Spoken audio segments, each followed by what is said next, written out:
Good afternoon, नमस्ते। अभी प्रतिमा तो बताइए आप लोग को सबको, है ना, कि परिचय देने का जरूरत नहीं है संस्था का। और संस्था का जर्नी भी आप लोग सुने हैं, बहुत कोई पिछले बार भी सुने थे। कौन कौन पिछले बार थे संस्था का बर्थडे मनाए थे? पिछले बर्थडे में कौन कौन थे? कोई नहीं थे? तुम नहीं थी? अच्छा, संस्था का बर्थडे भी नहीं थे। अच्छा, कोई बात नहीं। तो अभी प्रतिमा बताइए कि संस्था का शुरुआत कैसे हुआ था और हम लोग कहाँ से संस्था का शुरुआत किए थे। तभी बता रही थी ना कि जो फिल्मों जी थे उनके साथ में मिलके हमने ये काम की शुरुआत की थी। और जिस समय हम लोग शुरुआत किए थे उस वक्त हमारे यहाँ उग्रवाद का बहुत ज़्यादा बोलबाला था और विशेषकर महिलाएं तो घर से निकलती ही नहीं थी। और उस वक्त ऐसा लगता था कि कभी, और जब कहीं भी नाम लिया जाता था ना, तो चतरा जिला का बस फेमस था कि नक्सल प्रभावित क्षेत्र है, वहाँ बहुत गरीबी है, बहुत उग्रवाद है, लड़कियाँ वहाँ नहीं पढ़ती हैं, पढ़ने में पढ़ाई में लड़कियाँ बहुत पीछे हैं। तो इस नाम से हमारे चतरा जिला का पहचान था। तो हम लोग अगर कहीं जाते थे उस वक्त हम दूसरे संस्था में काम करते थे, और जब हम लोग बाहर जाते थे ना, कोई इस तरह से बोलता था तो बहुत बुरा लगता था।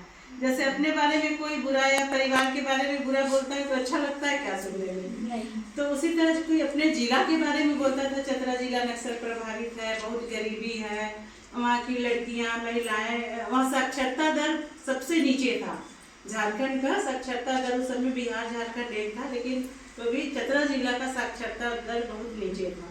और उस वक्त जब हम लोग 89 में काम शुरू किए थे, उस वक्त हम लोग बिहार शिक्षा परियोजना करके एक स्कूल चलता था उस समय, उसको बोलते थे प्रौढ़ शिक्षा योजना परियोजना।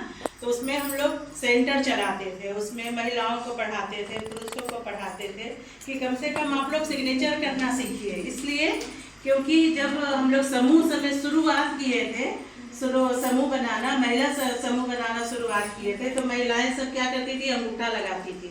तो हम लोग को बहुत बुरा लगता था कि नहीं, महिलाएं भी कुछ लिखे, अपना कम से कम नाम लिखना शुरू करें। तो हम लोग उन लोग को शुरुआत में पढ़ाते थे महिलाओं को कि सिग्नेचर करना सीखिए। 2 महीना 3 महीना में हम लोग सिग्नेचर करना सीखती थी, और जब सीखती थी ना तो बहुत खुश होती थी कि हम अपना नाम खुद से लिख ले रहे। तो उस समय हम लोग को बहुत अच्छा लगता था। तो उस समय से हम लोग वो शुरुआत किए थे महिलाओं के साथ में। और जब महिलाओं के साथ में हम लोग काम करते थे ना, तो जब उनकी बेटी लोग आती थी, तो जब ग्रुप में महिला लोग बैठती थी और हम लोग बातचीत करते थे, तो लोग पूछती थी कि हम लोग भी क्या नहीं बैठ सकते हैं।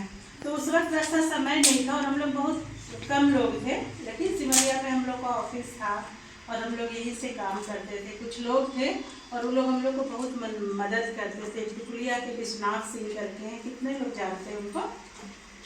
विश्वनाथ सिंह को कितने लोग जानते हैं? जानते हैं हम लोग? आप नहीं जानते हैं किसी? तो बताइए, उनको जानते हैं? उनका संस्था में वो बहुत साल अपना दिए हैं, निस्वार्थ भाव से संस्था का सेवा किए हैं बहुत सालों तक, और संस्था को बढ़ाने में, आगे चलाने में उनका बहुत योगदान, महत्वपूर्ण योगदान था। अभी हम लोग के बीच में वो नहीं है, और हम लोग का वहाँ से जर्नी शुरू हुआ और बहुत संघर्ष से हम लोग महिलाओं को जोड़ के रखे। और हम लोग के पास एक समय था कि 620 हम लोग का महिला समूह था हम लोग के साथ में। अब एक ग्रुप में 15 महिलाएं रहती थी, तो सोच लीजिए 620 महिला समूह था, तो हमारे साथ में कितनी महिलाएं जुड़ी हुई थी।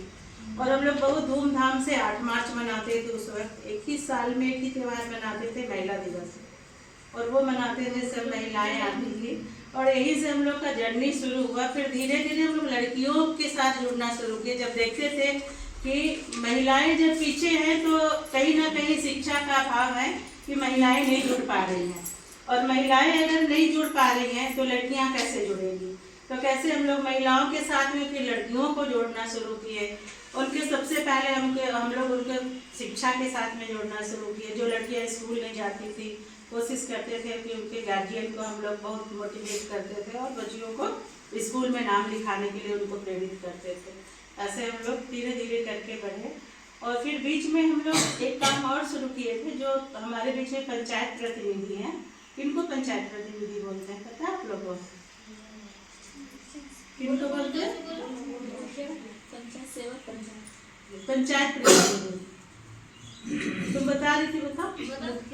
हाँ, जो पंचायत प्रतिनिधि मुखिया है, वार्ड मेंबर है ना, प्रमुख है, उप प्रमुख है, तो जो हमारा त्रिस्तरीय पंचायत है ना, उसको हम लोग किस तरह से उनके साथ में काम करते थे, विशेषकर महिला पंचायत प्रतिनिधि के साथ में। तो उनके साथ क्यों काम करते थे हम लोग, कोई बता पाइएगा? रानी, आप लोग से भी पूछ रहे हैं कि महिला पंचायत प्रतिनिधियों के साथ क्यों काम करते थे हम लोग? क्योंकि महिला को आगे लाना है। Yes. महिला को आगे लाना ना, पंचायत प्रतिनिधि में जैसे कि कोई वार्ड है या कोई सरपंच का चुनाव महिला देती, तो उनका काम है ना, उनको पति करते, कोई जानता ही नहीं वो महिला का वो पंचायत प्रतिनिधि लेती। मुखिया ये है, मुखिया की सारा काम है वो उनके पति करे, सिर्फ वो मोहर लगाते और उनको सिर्फ साइन करवाते थे घर पे जाके। और अभी भी बहुत ऐसा है, अभी भी कुछ क्षेत्र में अभी भी वो चीज़ खत्म नहीं हुआ है स्टार्ट, लेकिन हाँ अब है कि महिलाएं सशक्त होकर बाहर आ गई, इसीलिए हम लोग काम करने की जरूरत पड़ा। तो बस जो महिलाएं बोलती थी ना कि हम तो पद में हैं लेकिन हमको कोई अधिकार नहीं मिला, तो अधिकार कैसे मिलता है? ऐसे मांगने से मिलता है क्या अधिकार? क्या करना पड़ता है उसके लिए? हाँ, अधिकार लेने के लिए क्या करना पड़ता है? पहले तो खुद से आगे आना पड़ेगा ना, कि हम अपने घर में किसी पुरुष को बोलेंगे कि चलिए मेरा अधिकार दिला दीजिए, अधिकार नहीं मिल रहा, तो ऐसे अधिकार मिलेगा क्या? तो हमको तो खुद से आगे आना पड़ेगा ना।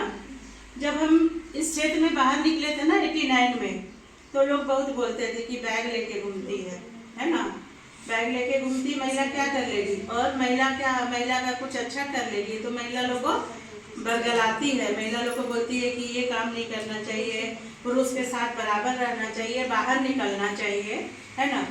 तो महिला भी कैसे समझे कि मेरा भी क्या अधिकार है? पहले तो हमको खुद से समझना होगा ना कि मेरा अधिकार क्या है, तब तो अधिकार ले पाएंगे। अब मुखिया को क्या करना रहता है? मुखिया का कोई जिम्मेवारी होता है ना, मुखिया कैसे चुन के